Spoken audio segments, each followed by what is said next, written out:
kwa hivyo tunawapatia free of charge. Naona wanakuja kwa wingi wapate vitabu vya kujua Nabii Muhammad sallallahu alaihi wasallam. Wana bodaboda hapo Isambu katika moja katika mitaa za Nairobi, kuna mzee ambaye anasema la ilaha illallah Muhammadur rasulullah. Sema ashhadu an la ilaha illa Allah wa ash. Mhubiri 7:20. Tunashukuru sana wale ambao wanatufuatilia na mzidi sana kutufuatilia ili kwa kudomboro ya Yesu ulitoa wapi? Ati kanisa limefurika machali na madeni.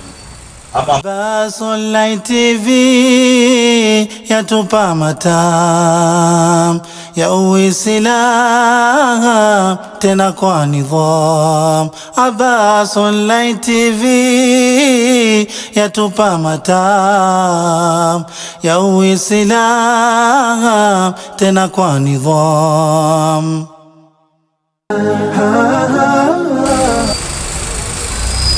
Alhamdulillah wassalatu wassalamu ala rasulillah sallallahu alayhi wasallam. Baada ya kumshukuru Allah na kumtakia rehema na amani bwana mtume Muhammad sallallahu alayhi wasallam, kwanza leo ikiwa ni siku ya tatu na ya mwisho, rafiki yetu tumekuwa naye hapa jana, tangu jana tumekuwa naye hapa, na kidogo jana alikuwa hali taban kidogo, lakini alhamdulillah leo amekuja kwa sawa, kwa fresh, na amesema yuko tayari kusilimu. Kwa hiyo kama yuko tayari kusilimu, kusilimu ni jambo ambalo kwamba linafaa kuharakishwa. Kwa hivyo tutamsilimisha kwa kumtamkisha maneno. Najua watu wengi hawajajua mtu akitaka kusilimu anafanyaje. Kwa hivyo kwa wale ambao hawajui mtu anasilimu vipi, muangalie hapa uone tukio hilo linavyoendelea, kwa sababu kuna watu wanadhani labda ukitaka kusilimu inakuwa process ndefu, inakuwa wengine wanafikiri labda pengine usijui upitie nini ufanye nini, ama hapana, ni kutamka maneno na unakuwa Muislamu. Sababu kuna mtu ashawahi uliza siku moja, nikitaka kusilimu nalipa pesa ngapi? Hamna kulipa hata peni, kusilimu bure. Kwa hivyo tamsilimisha rafiki yangu pale aingie katika Uislamu, na atakuwa katika hali na njia nzuri, njia ambayo ni ya manabii na njia ambayo ni ya Yesu. Mtu kusilimu si kwamba anatoka katika njia sahihi, hapana, ndio anakaa sasa katika line nzuri. Kwa hiyo rafiki yangu, habari gani? Kwa salama sana. Hebu kwanza nikumbushe jina lako, tangu jana nimesahau. Leo jina yangu ni Michael. Ukaelewa. Sasa leo umekuja ukiwa gangari unataka kusilimu, si kweli? Sasa niko sawa. Asante sana. Sasa fuata maneno haya nyuma yangu, na ukifuata maneno haya ukazungumza, hapo utakuwa Muislamu. Kwanza nyosha mkono wa kulia kidole moja namna hii. Maana yake sio one time. Maana yake ni kusema kwamba Mungu ni mmoja. Shanielewa vizuri hivi, exactly. Sema ashhadu. Wameweka mkono wa kushoto, weka wa kulia. Wa kulia huo. Kwani mimi naangaliaje? Haya, sawa. Sema ashhadu an la ilaha illa Allah wa ashhadu anna Muhammadan rasulullahi. Sema nashuhudia ya kwamba hapana apasaye kuabudiwa kwa haki ila Mungu mmoja, na ya kwamba Muhammad ni mtume wa Mwenyezi Mungu. Ushakuwa Muislamu. Hapo sawa, nimekubali. Naona ni maneno tu. Sababu watu hawajui ukitaka kuingia katika Uislamu nafanyaje. Wengine wanafikiri unalipa fees, wengine wanafikiri labda mambo tu tofauti, lakini kusilimu kutamka maneno. Na sababu ya kutamkisha ni kwamba Wakristo wamekubali mitume yote mpaka kwa Yesu, wanamkataa Muhammad. Kwa hiyo tunakutamkisha tu kubali na Muhammad, basi hivyo tu tunakuwa Muislamu. Sawa?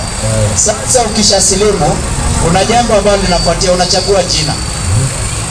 Na wewe najua tangu jana umetaka kusilimu, umeonana na Muhammad Labda ulikuwa unasema nikisilimu ningependa jina hili. Jina gani ungependa la Kiislamu? Ungependa jina kama Mohamed. Kama Mohamed, kama yule. Mkoi Mohamed wawili. Very good. Hiyo ni jina nzuri. Ushaona eh? Kwa hiyo wewe utaitwa Muhammad. Ile ya nyumbani ilikuwa nani? Ile ya nyumbani ilikuwa ya wacha maitwa hiyo ingine. Hiyo ingine ilikuwa ni Mudhama. Mudhama. Sasa wewe unaitwa Muhammad Mudhama. Mudhama uachi ni jina yako. Lakini Michael tunaweka kwa box, tunapeleka DHL, tunarudisha huko kwa wazungu. Hakuna nabii alikuwa anaitwa hiyo majina. Ushanielewa vizuri eh? Kwa hivyo wewe unaitwa Muhammad Mudhama. Sawa? Karibu sana katika Uislamu. Wacha nione. Haya. Nafikiri nishafanya kazi yangu, sio eh? Haya. Ashakuwa Muhammad. Tumepata Muhammad.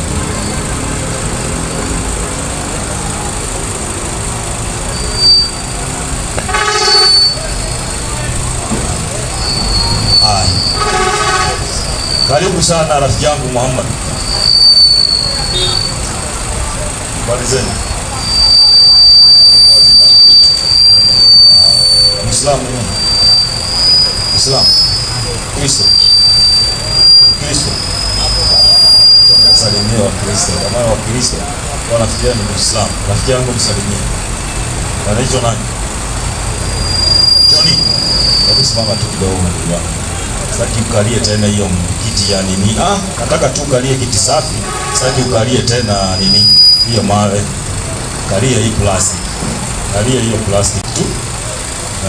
Mzee wangu, panapo wazee hapa nakukaribisha tu. Nataka tu kukupa kiti tu. Ukae tu. Karibu mzee wangu. Usiogope chochote. Tuko hapa tu tunapigishana. Kalia tu pale kwa kiti, sitaki ukalie kwa mawe. Karibu tu hapo. Karibu tu kwa kiti. Kiti ni yako hiyo kiti. Mkristo Muislamu rafiki yangu. Kaka. Unaniona? Mkristo Muislamu. Safi kabisa. Haya. Rudisha kipaza sauti sasa wewe Muhammad. Njoo pande hii, wewe zako wewe ushaingia gari yenye inaenda. Kabisa. Rafiki yangu umeniambia unaitwa John. Kwa kama unao kitu. Wewe rafiki yangu umeniambia unaitwa John. Sikusikia, hebu tumia hiyo kipaza sauti. Namna hiyo. John. Karibu sana. Naomba uwe Muislamu kama huyo ndugu. Unasemaje? Bado. Kwa nini bado? Baki pale. Wapi hapo? Hata mimi nataka kuja hapo mahali huko. Kwa Kristo. Sio hata mimi niko na Kristo. Nasema baki Mkristo. Baki Mkristo. Okay. Kwa hiyo hutaki mambo ya kufuata Yesu, sio? Kufuata Yesu milele yani. Namaanisha hivyo. Sasa na mimi tena nasema nafuata Yesu tu. Mimi nasema nafuata milele yani. Wewe unaona tunaweza kuwa tunamfuata sisi wote na tukoseni? Haiwezekani wewe unamfuata na mimi namfuata. Lazima mmoja wetu anajificha, lakini kuna yule anamfuata. Sasa hiyo nayo ni maamuzi ya Mungu. Sijasema hivyo. Nasema hivi, sio umesema unafuata Yesu. Na mimi Muislamu nikakwambia namfuata. Iwezekani Mkristo afuata Yesu na Muislamu afuata Yesu na tukue right wote. Iwezekani. Lazima kuna mwenye ako kweli na kuna mwenye anadanganya. Ni kweli si kweli?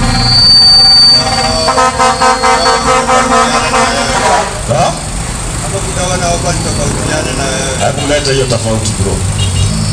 Sasa hii nayo ni belief yani venye mnaamini. Imani bila matendo imefanyaje? Hiyo imekufa walisema. Je, una hiyo imani wewe umesema? Je, una matendo? Matendo niko nayo. Kwa hivyo unafuata Yesu alipokuwa anafanya, si ni kweli? Nafuata tu Yesu mwana wa Mungu ambaye alisulubiwa kwa sababu ya dhambi zetu. Safi, kwa hivyo huna dhambi. Kwa sasa mimi sina dhambi. Okay. Na Biblia inasema uko na dhambi ama hauna? Biblia inasema hakuna aliyekamilika. Ila wakati Yesu alisulubiwa pale msalabani, dhambi zetu zote zikakuwa clean. Asante sana. Kwa hiyo wewe unangoja ufe utangulie mbele ya hukumu bila dhambi, sawa?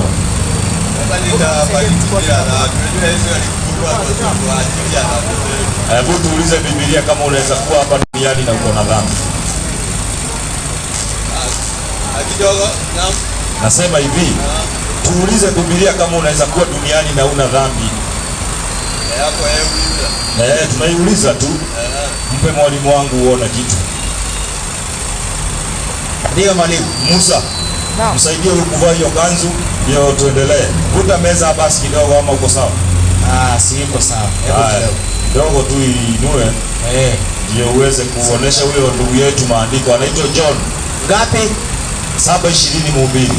Mhubiri 7:20. Ndio. Haya. Mhubiri 7:20. 7. Aha. 20. Ndugu yetu anasema ana dhambi na ako duniani. Yeye ana dhambi.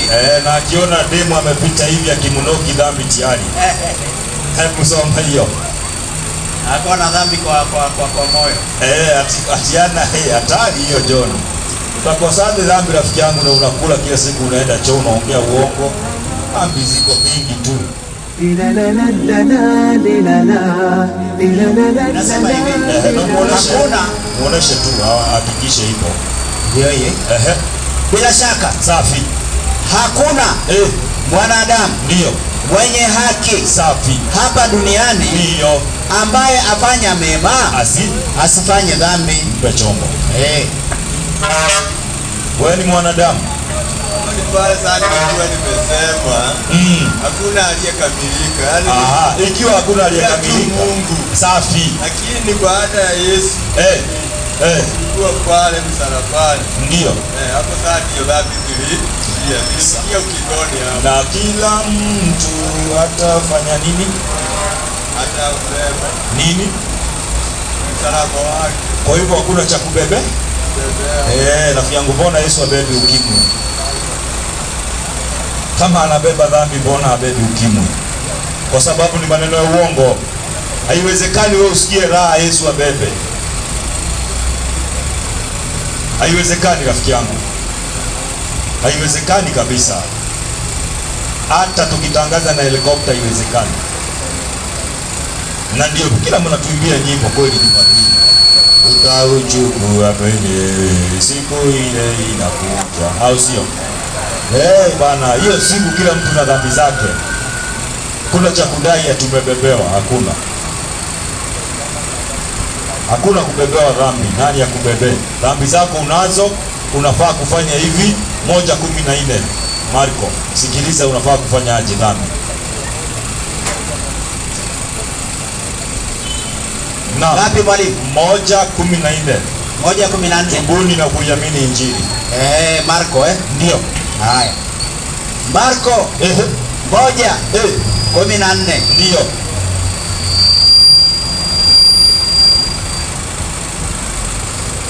Nasema hivi, sawa.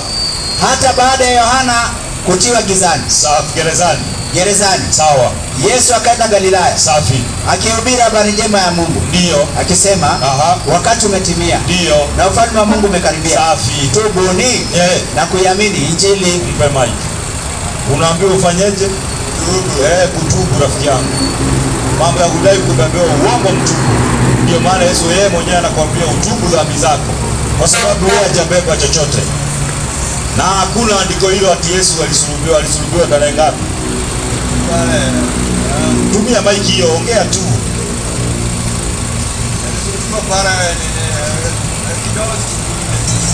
Wapi? Golgotha. Huyo sio Yesu. Huyo sio nani? Na ni nani? Bonoko 15:21 Marko. Ndio huyo. Marko 15 21. Ndio. Alafu nikuambie rafiki yangu John, wanawake wa Kikristo wakiwa na siku zao, yani mashiro, wanafaa wasiende kanisani. Sasa hivi imagine pastor ni mwanamke alafu ako na mashiro na anakuhubiria. Wewe uko kwa giza tupu. Wakamshurutisha mtu aliyekuwa akipita akitoka mashamba. Safi. Simoni Mkirene. Ndiyo. Baba yao Iskanda na Rufo. Safi. Ili auchukue msalaba wake. Ndiyo. Wakamleta mpaka mahali paitwapo Golgotha. Yaani fuvu la kichwa. Safi. Wakampa mvinyo uliotiwa manemane. Ndiyo. Asiipokee. Wakamsulubisha. Mpe. Nani huyo alisulubishwa?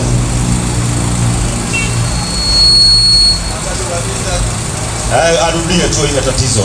Na kusongeshe uone. Ndio nilisema uone. Hebu sikiliza sasa. Alafu naangalie. Wakamshurutisha. Yaani wakalazimisha. Hijackers. Mtu aliyekuwa akipita. Alikuwa anapita huyo mtu mnatuambia ni Yesu. Akitoka mashamba. Safi. Simoni Mkirene. Mpe. Ameitwa nani? Hapo si mambo yako. Hapo kwa ile andiko. Anaitwa Simeon Mkirene. Ndiye alifanyaje? Kumsaidia. Mpe tena arudie. Wakamshurutisha. Ndiyo. Mtu aliyekuwa akipita. Mtu alikuwa anaenda tu zake, wakamshika akitoka mashamba. Ndiyo. Simoni Mkirene. Safi. Baba yao Iskanda na Rufo. Ndiyo. Ili auchukue msalaba wake. Sio wa Yesu. Sio ili amsaidie. Ili amsaidie, achukue yake. Kwa sababu hiyo ilikuwa yake, ilikuwa ya Yesu rafiki yangu.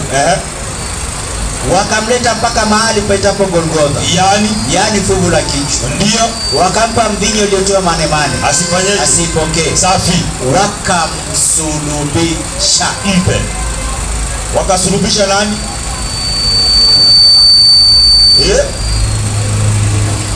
Beti limeisha maiki mwalimu wangu. Kama ipo nani huyo alisulubishwa?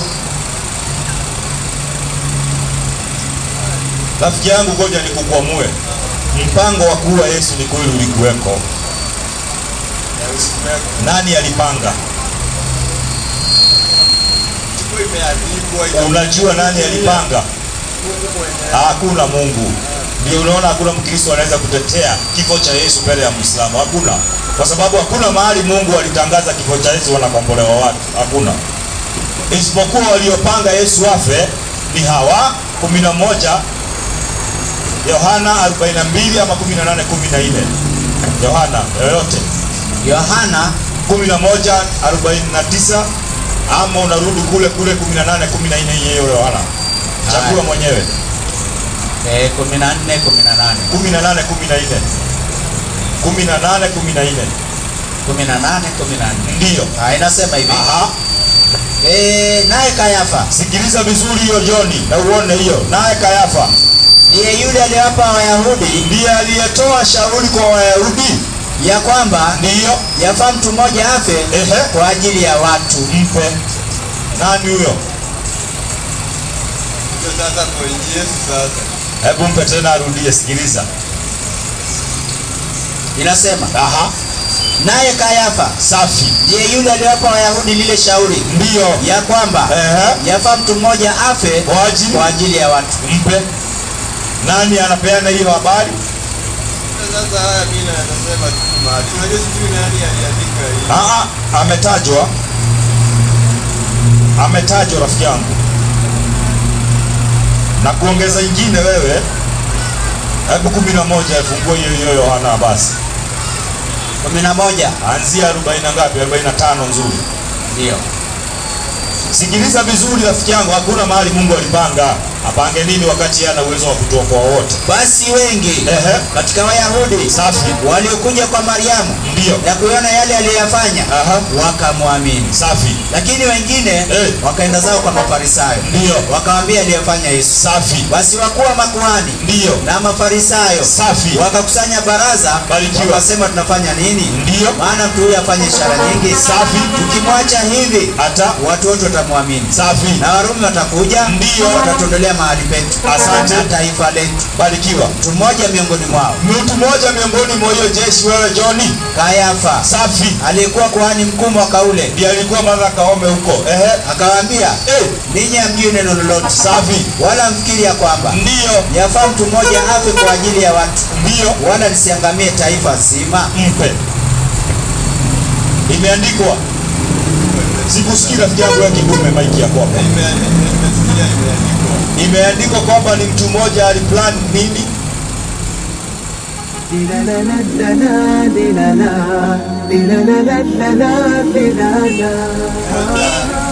Sasa kulingana mimi.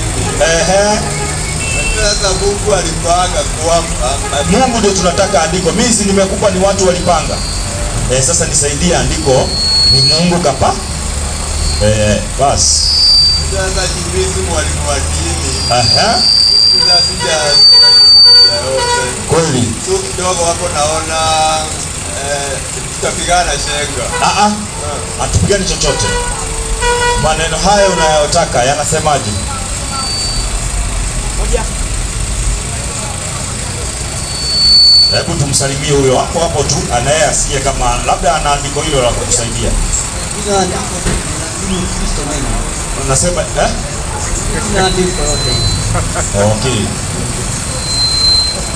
Kama una andiko hilo mrudishie kidogo. John. Andiko hilo hakuna rafiki yangu. Nimekuambia mpango wa kuwa Yesu ulikuwepo. Lakini Yesu aliomba Mwenyezi Mungu mara 34 na akasikilizwa, hakuuawa. Sasa ukisoma pale. Tumia maiki. Ukisoma pale John 3. Unajua sasa Mungu mwenyewe na kwamba atatuma mwanawe. Lakini haikusema Yesu. Haijasema Yesu. Sema Yesu. Hebu mpe akusomee uone hakuna jina Yesu. Na umpatie hiyo Biblia. Hakuna jina Yesu 3:16. Haya, tuone. Hiyo ni kasumba. Hiyo hii. Hakuna Yesu hapo. Kwa maana jinsi hii ndio Mungu alipenda ulimwengu safi hata akamtoa mwanawe pekee ili kila mtu amwaminie asipotee. Ukiona jina Yesu simama, bali awe na uzima wa milele. Hakuna mpaka ameweka full stop. Soma mpaka mwisho. Mpe mic. Alitoa wapi jina Yesu huyu? Sasa hiyo jina Yesu ni mwanawe wa pekee. Sasa ni venye tu haja andika Yesu lakini mbona mwanawe pekee? Sasa ndio Yesu anaingia. Ukisikia pekee kuna mwingine. Mwanawe pekee hakuna mwingine. Safi sana. Nakupa mwingine umuone. 4:22 kutoka. Sikiliza mwingine alikuja kabla ya Yesu. Haya. Yohana ametudanganya rafiki yangu, hebu sikiliza hiyo. Kutoka 4:22. Ndio. Nasema hivi. Nasema ndio. Alafu John aniambie Biblia. Nawe, alafu huyo John ataniambia Biblia ikisema wanawake wasihubiri kwa church, mbona wanafungua machachi? Nawe umwambie Farao. Ndio. Bwana asema hivi.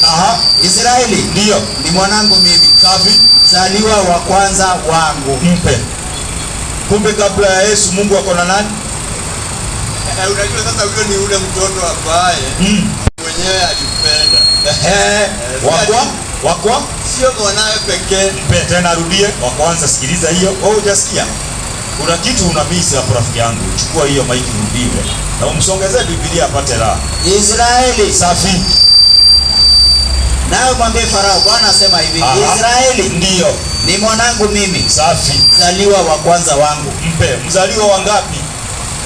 Alikuwa mzaliwa wa pili lakini ijasema wa pili. Unajua sasa hapa kuna Esau.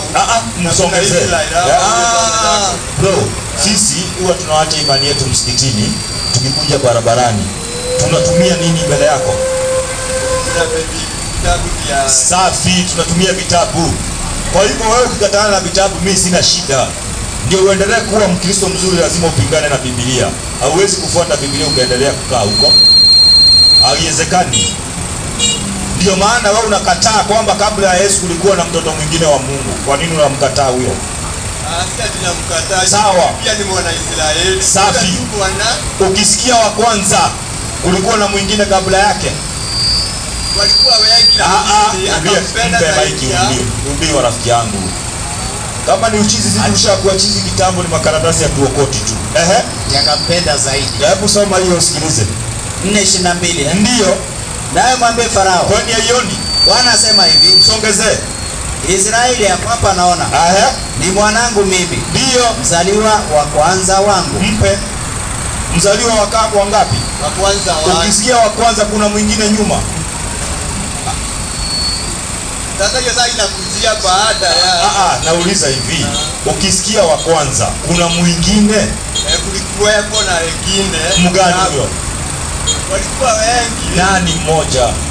Kulikuwa na Musa pia. Musa na Yakobo, nani wa kwanza? Yakobo unajua umeona hiyo? Umeiona kabisa. Umeelewa sasa? Ukishatingisha kichwa kweli imekubalika. Ina maana kabla ya Yesu kuna mwingine. Bwana ndio ambaye ni Yakobo.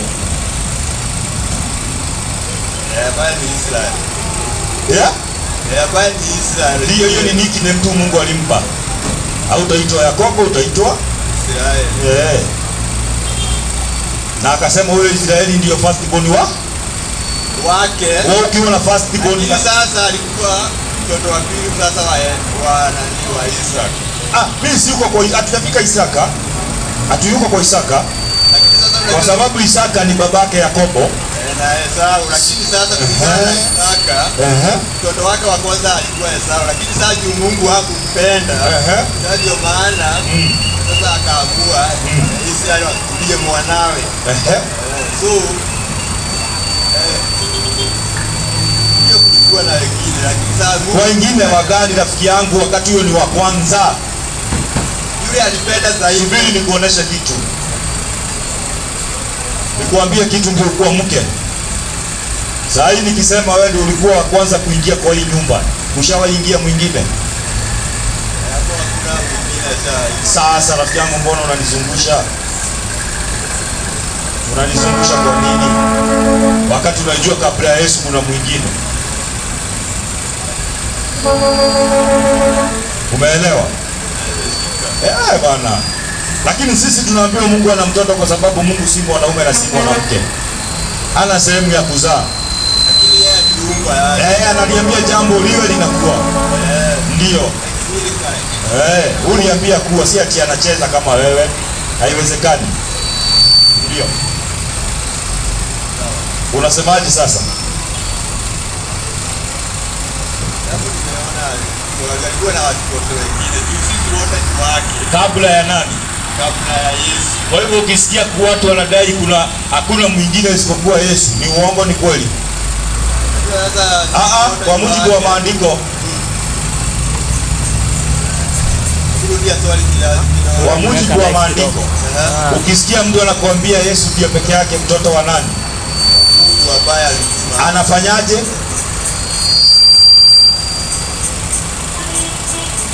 Anafanyaje rafiki yangu? Anadanganya. Unaogopa kusema anadanganya. Anadanganya, ndio maana tumekuja kuchanganua uongo. Umeshika? Basi sasa kuwa Muislamu. Bado nini? Kwa sababu Yesu Muislamu, Musa Muislamu. Sio lazima uamue sasa hivi. Ndio, lakini tumekubaliana imani bila matendo imefanyaje? Imekufa. Kwa hivyo mtu yote anajua Yesu na afuati mafundisho ya Yesu ni chokesha tu.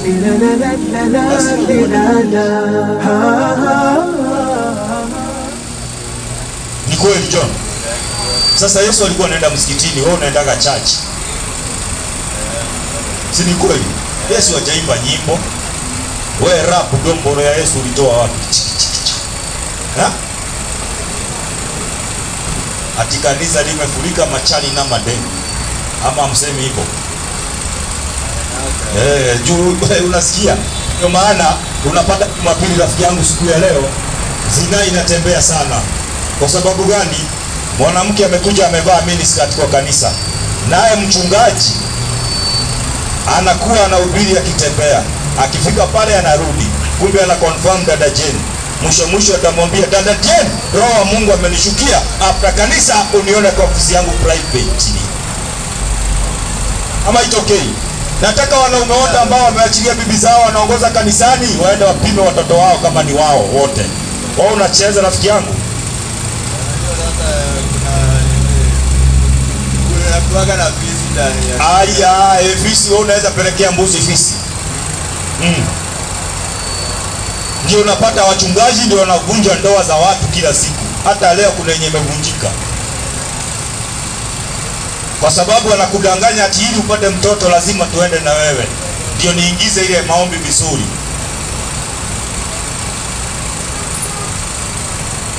Kwa maombi huko na huku wapi na wapi, ati ya confirm kama ule jamaa ndiye ana mbegu. Wangapi rafiki yangu tunawaona sisi?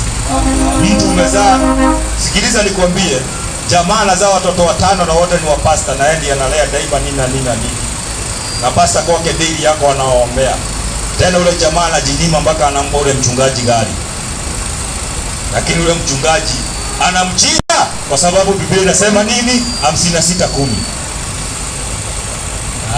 Isaya na umsongezee. Sikiliza kwa nini wanafanya hizo maneno. 56:10. Ndio, na ndio unapata pia kanisa haifai kuhubiriwa na mwanamke. Na wanawake hawafai kuchanganyana na wanaume kwa kanisa. Ndio unapata msikitini tunaishi kando na wanawake kando, lakini huku church ukiingiza negative na positive hatari. Tena 3/4 ya watu ambao wanaenda church wanaenda kukatiana, hawaendagi church. Ndio unapata kila mtu, hata mchungaji akiongea kwa simu kwa sababu hayuko hapo. Twende. Walinzi wake ndio ni vipofu. Safi. Wote pia ndio hawana maarifa. Wote hao walinzi ambao unawakubali wachungaji hawana maarifa yoyote. Wote ndio ni mbwa walio bubu. Sikiliza, hao wanaitwa ni dogi. Hawezi kulia. Ndio. Huota ndoto. Safi. Hulala. Ndio. Hupenda usingizi. Ndio unasikia anakuambia jana usiku niliota na Bwana Yesu akinifunulia. Wanaota ndoto. Naam. Mbwa hao wanachoyo sana. Safi. Hawashibi kamwe. Hao mbwa yani ndio unapata maskini wanahangaika huku Kenya, mafukara na mayatima, kwa sababu kuna mbwa anakula vitu zao. Ndio. Na hao ni wachungaji. Mpe chombo. Ati nani mbwa?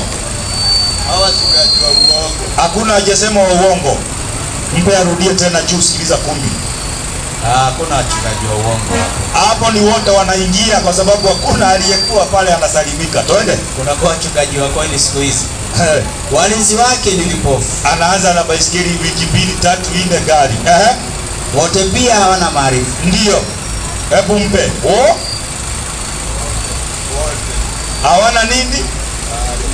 Na ni nani hao? Hao sasa wachungaji wa sikusikii.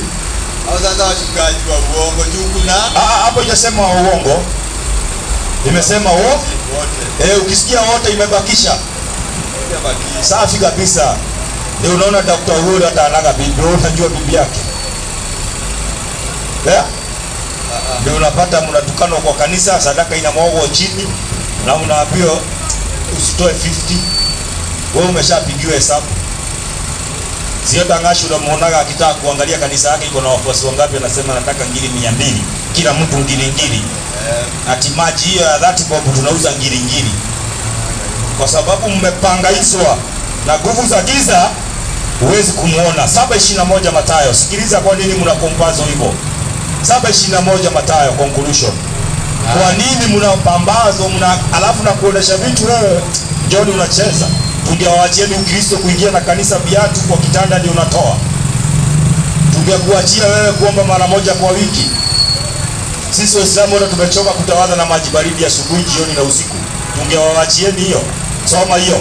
Ati unaweza lala na bibi ya mtu na ustuki Yesu amebeba, lakini ukimwi kiingia baby. Twende.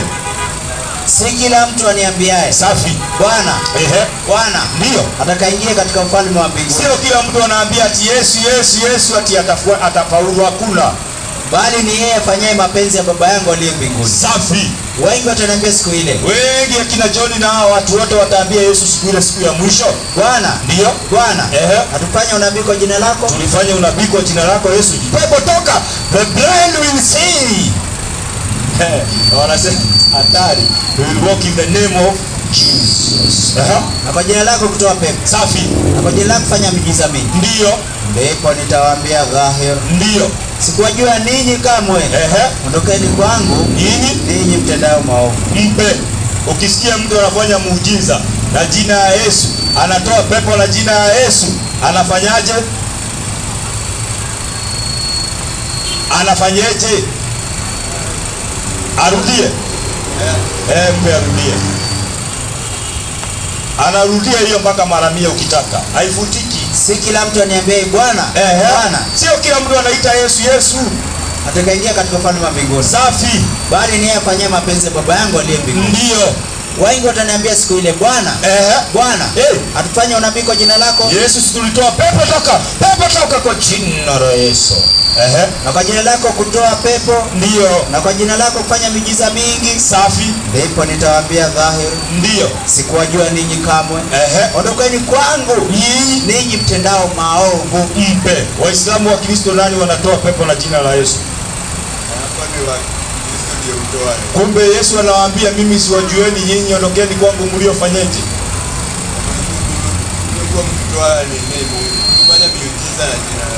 Kwa hivyo mtu yoyote anatoa muujiza na jina la Yesu, Yesu anamuruka siku gani? Anamuruka hiyo siku ya Kiyama. Sasa unataka tukae huko sisi tukaruko tuache kwa mataa?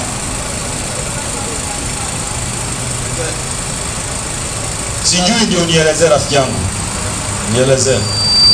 Sasa ni kufuata njia kamilifu za Mungu, sio ati kufanya miujiza na nini. Subiri. Kuna Jumapili ya upako ya kipekee. Njoo Jumapili asubuhi na mapema. Jumapili ya nini? Ya kipekee. Kwani hizi zingine zinakuwa ngapi? 2.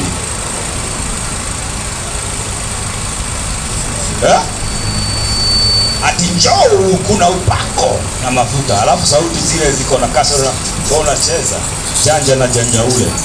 Kama ni pesa rafiki yangu, sisi tumetosha kuhubiri tena kwa kanisa. Tena tunapanga kwa sababu mpango yote tunajua, tumekaa huko.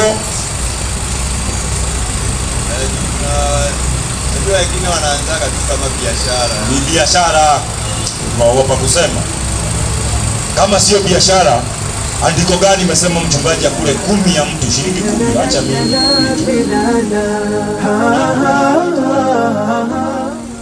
Sikusikii. Sikusikii. Ala, kwa hivyo ukienda Sunday favor utaambia pastor ni nani? Na ile umbo ndio unaona inapiga rampage mpaka kwa mafi na sewage. Ndio unapata ule jamaa anagonga hata hurumi. Akikwambia, ukimwambia unataka gari, anakuambia ndugu yangu tunafunga kuomba tufuembe upate gari, lakini anakuambia nunulieni mchungaji gari, na unaambia tuchange rafiki yangu.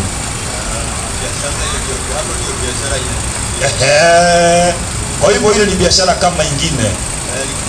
Ndio unapata Mkatoliki zienda kwa Wakorino. Kwani kila mtu ako na Mungu wake, si waende mahali pamoja?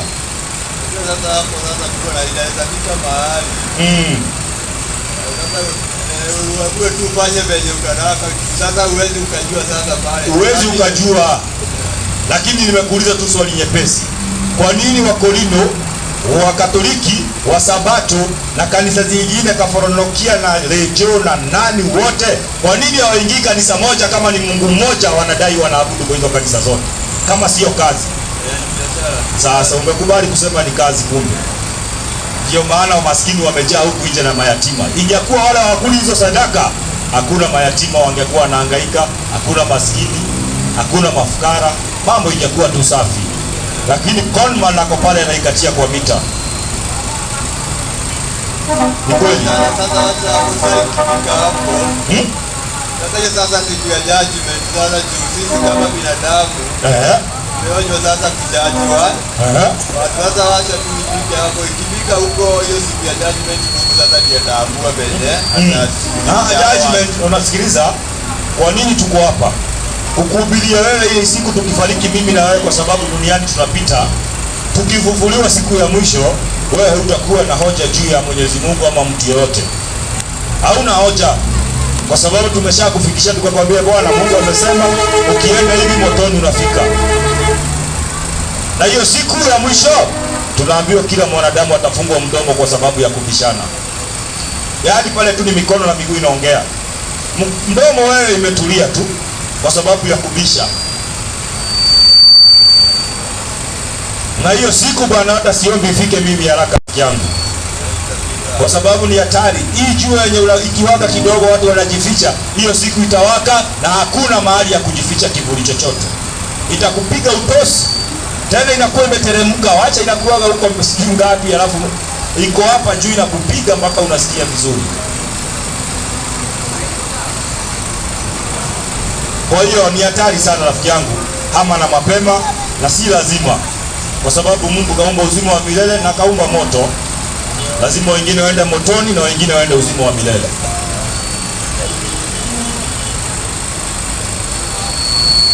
Mzee, una jambo? Mpe mic. Sina jambo la kwa sababu siwezi ongea habari ya pasta yoyote wala nini. Lakini mtu mwenyewe atahukumiwa kulingana na dhambi zake. Siku ya kiyama ikifika, ndio sasa hivi kiyama imefika. Itafika siku ya kiyama bado. Ukisikia inasema mchungaji ni mbwa, inasema uongo, inasema kweli. Ni kweli. Ni kweli. Kwa hivyo ukiona mchungaji yoyote ni nani? Si wote. Unakataa rafiki yangu. Wengine nani? Nani? Taja mmoja. Taji moja, lakini kuna wengine wale sio hao. Wale hakuna mwenye anafaulu kule. Anacheza. Sasa nikuulize wewe unaweza kujuaje sasa wewe? Wewe uko wapi sasa? Mimi Muislamu, nimeshakutangazia tena. Kwa hivyo sasa wewe una dhambi na una nini? Dhambi ninazo. Ndio maana natubu. Na tunaambiwa hauwezi kuwa duniani na una nini? Na mimi sasa uko duniani hauna nini? Una dhambi. Haiwezekani. Okay, sasa siwezi kusema kwa sababu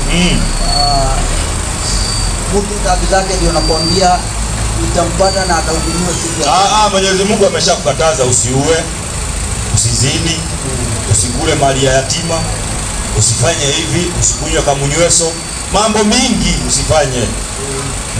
Sasa ukisema ati ashasema, sasa wewe ukifanya ni kiburi na kujiona kupingana na Mwenyezi Mungu. Hapo tupingane. Safi kabisa. Safi kabisa. Uko tayari? Upendeze kama huyu ndugu yetu amepiga kanzu yake safi, amependeza. Si leo sio? Haya, sisi tunaenda kuswali. Sisi tunaswali mara 5 kwa siku, kila siku. Hata ukiwa umegonjeka, labda ukiwa ICU ndio uwezi swali jielewi. Lakini hii ingine yote lazima uswali rafiki yangu. Hata sasa hivi tunaenda msikitini kila siku. Alafu tukifika msikitini sisi tunatawadha, kuna maji na mifereji. Choo sisi tunatumia maji. Wewe unatumia gatishu sio? Sijakuita, nimekuuliza. Ama unaendaga choo kienyeji na matawi? Safi kabisa. Matawi inakupaka uchafu, inakusafisha. Si umeona, umeelewa? Ina maana mbona uambiage bibi akupee matawi ujipanguze, unamwitisha maji? Kwa sababu maji ni usafi. Na mtu yoyote anakojoa hata kama amesimama na oshi mali yake, aende angalie suruali yake ya ndani iko na sakos najisi. Wale watishu pia suruali yao ndani katikati imebeba ufundo. Kwa sababu kujipanguza, ukijipanguza na tishu oga, kwa sababu maji ni usafi. Ona muogi na matishu, mnatumia maji rafiki yangu. Tishu kibaniwa uweni choo. Ni kweli. Maiki imekuwa moto hiyo, sisi tunaondoka. Wenye hii kiwanja chairman, tumeshukuru ndugu yangu. Mungu akitupea siku nyingine, siku tutarudi. Kwa sasa tumeshukuru, sisi tunaondoka. Wabirai na Mungu awabariki na walinde hapa hii area. Wabirai tawfiki, wassalamu alaikum wa rahmatullahi wa barakatuh.